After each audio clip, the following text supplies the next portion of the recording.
Hello, this is Doug with a 2011 Toyota Tundra with a 4.6 liter V8 engine. And I've got these lights flashing on my desk. I've got the steady light here for traction control. I've got the steady light for check engine light. And I've got this flashing light for 4 low. Checked out my ODB and it tells me that I've got a P, I think it's 2433. So I've ordered the part. And I'm going to swap out what we need. All right, down here we see the part that we need to swap out. And I'll share with you that part when I do this audio over again. But there's a few things we're going to need to take apart. Here it is right here. But it's not just this piece, it's the part underneath as well. So we can see here, a few things we'll need to remove is this hose clamp. We'll need to remove this screw back here. There's another screw, or bolt, I say screw. Watch out. There's another bolt right back here. It's hidden. We're going to move that bolt to get to it. And then back here, underneath this area, just my lighting, we have a couple of bolts we need to get to. There's one you can see in between that V area right there. And there's one hidden behind it on the other side of that clamp. I don't know if we can get in there and take a look. There, we just see the head of it right there. Now, before we do this, just to create some extra space, I'm going to take this cowling off the top of the engine, and then we'll dive in. Okay, folks, step one is actually to remove this connector right here. I'm actually doing this on the new one, as I forgot to record this when I had the old one. But you just want to push in this tab right here. You'll see this little piece of plastic right there pop up. Push the tab, slide it right off. Back here, the first thing we're going to do is we're going to remove this hose clamp right here. Taking a pair of pliers, slide this down, and the clamp is removed. And we should be able to pull this hose off. But I'm not going to do that now. Though it's not necessary if you're replacing the entire assembly, I'm going to remove this just so we can see how nasty dirty it is, and it's also easier to remove this hose. To do that, a Torx screwdriver with a size 25 head. We've got 4 screws, one right here, one right here, one on this side over here, and one in the back. So I'm going to set this down, remove those screws, and show you what I found. All right, having removed the 4 screws, you'll find that this will be a little bit stuck to the surface. So I had to wiggle it a little bit, finally broke it free. I did that before I started the video.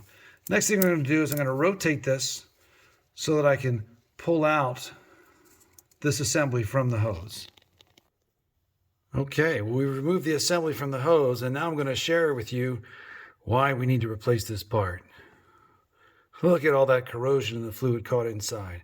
And if you look down to what was underneath of it, we have the exact same problem. Lots of corrosion. So we're not only going to replace this top piece, we're going to replace the bottom as well. So we've got some more work to do there. Let me set this aside and restart. Okay. Again, we've got a number of bolts to remove. We've got this bolt here in the front, that in the middle, and there's another bolt sticking back here in the rear, hidden by this. We also have 2 bolts all the way back here. Well, my finger could, there we go. No, we're not there yet.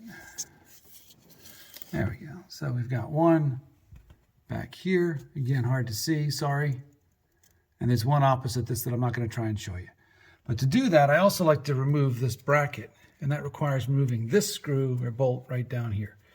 So this is a size 10. I'm going to grab my size 10 driver and I'm going to remove that so I can spin this bracket out of the way and get to the other bolts. All right. Got my size 10 nut driver on there. And I'm just going to spin that out of there. With this nut removed, down here, I say nut, I'm a nut. With this bolt removed, I'm just going to spin this out of the way. That lets me get down to this bolt and this bolt down here. These 2 bolts that hold this pipe in, those are size 10. So I'm going to use, just because it's so tight in there, I'm going to use an open-ended wrench to loosen those up. Then we have the other one over here that we need to loosen up. Yes, I cheated earlier and got them loose enough to go with my fingers. So I'm just going to back these out with my fingers now. So this is the other one that we're taking out. There's a flange, holds that in to the assembly we're removing. So I want to make sure I detach that before I take the major part off, just so I don't put undue torque or pressure on this pipe. All right, once again, you've got 3 locations. These 3, 1, 2, and this one back here. Those, I'm going to use a number 12. Size 12. Now it's removed, you can see how really ugly that looks. It's a good thing we're getting the whole piece. Now there's one more thing we're going to want to do. A new kit comes with this gasket right here. This gasket to replace this one. You'll see that there's some fingers. There's one right there. You got 4 fingers that wrap around and hold it on. So we're going to need to pull this off so we can use the new gasket. So whether you use a screwdriver or something else, just reach behind there, grab those tongs, and there we go. Now you can see in there that when I removed that gasket, we had a little bit of a rust or whatever it is went into that tube. So I'm going to grab my vacuum. I'm going to clean that out, make sure that's nice and clean, because I don't want that stuff going into my engine. All right, so that looks a bunch cleaner. We got all that gunk out of there, and those little pieces aren't going to go flying. So now I'm going to put the new gasket on there and cover that up. Okay, so we've got the new one in place. The holes are lined up to go through the screws and let the air flow through. Now we'll get to our new part. All right, now that we have the new one, we need to work that back into place. Might be a little more difficult because we're not taking these pieces apart. We're going to slide it into place here.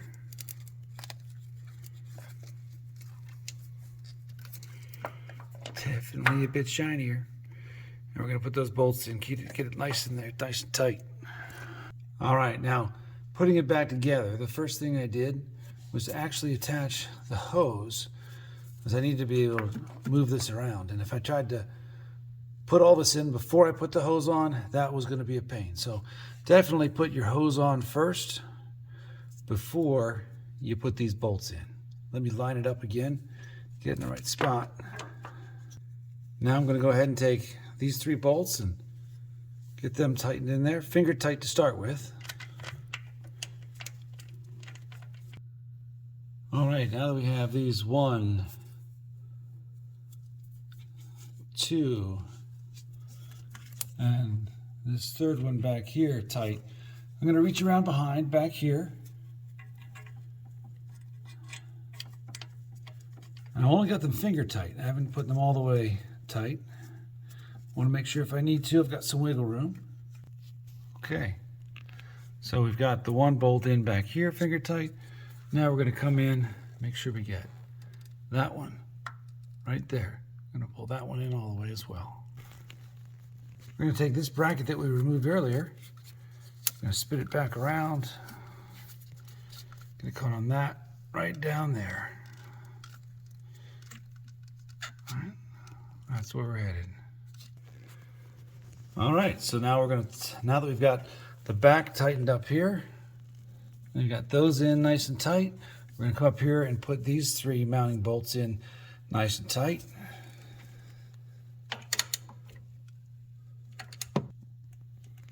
Okay, we've got the back pipe is connected with 2 screws. The main assembly here, main mounting bracket is connected with 3 bolts. We've got this bolt back here connecting this bracket that holds this cable bundle. We've already put the hose back on, and we've put the hose clamp back on. And the last thing that we need to concern ourselves with is the connector. All right, and we've got this little push tab on the connector. It goes right there. Simply want to slide it right over top. Make sure it clicks all the way in. We should be good to go.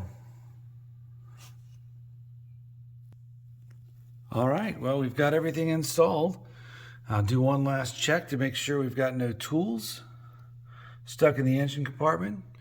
And then we're going to put the cowling right back on top of this engine part right here. That cowling, we'll put that back in. You can see the rods back there that it lines up on. So we'll put that together and check and see if we solved our problem. Alrighty, now all of our codes are gone. Don't have the traction symbol up anymore, don't have the check engine light, and we're not flashing 4 low. I will say this, that the first time that I started the car and cleared out the error codes, I ended up with some other error codes about 30 seconds later. But after driving the car for about 10 minutes, and then trying again to clear the error codes, everything was in great shape. So I think we've got a solution here.